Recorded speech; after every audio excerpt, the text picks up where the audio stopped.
So guys, আজকে আমি হলো আমার সার্ভাইভাল ওয়ার্ল্ডে আছি। তো এখন আমরা কি করব, আমরা যাব হলো উপরে, মানে এখন আমরা আমাদের বাসার কাছে আছি। তো আমি কি কোনো সার্ভাইভাল ওয়ার্ল্ড, আমার এই সার্ভাইভাল ওয়ার্ল্ডের ভিডিও আনবো কিনা বলো।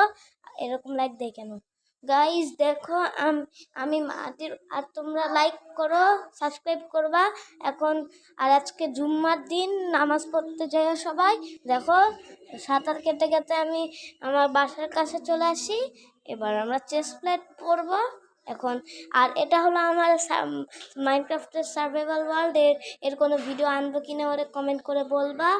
আর যদি এরকম আমার সার্ভাইভাল ওয়ার্ল্ডের আমি ট্যুর দিব, তোমরা দেখতে চাইলে আমারে বলবা, আমি দিবনি। এখন আমরা উপরে যাই, উপরে যে দেখতে পাবা আমার একটা কিউট বাসা আছে, ওটা একটা ভিডিওতে তোমরা দেখতে পারবা আমার হাউস ট্যুরটা। চলো এখানে আটকেছি, এখানে কেউ ইগনোর করো এটা। আর এই যে এটা দেখতেছো, এটা কিন্তু এই যে এটা হলো এন্ড টাইমের। এটা আমি ক্রিয়েটিভ মোড থেকে বানাইছি, আমার সার্ভাইভাল ওয়ার্ল্ড, তাই না? আমার ইচ্ছা মতন। আরে আরে ভাই, এই না ফেলিস না। চলো এখন আমরা এই বাসা তোমাদের অন্য একদিন দেখাবো। তো গাইস, কেমন লাগলো শর্টটা? লাইক সাবস্ক্রাইব করবা, আর ভিডিও এই পর্যন্তই।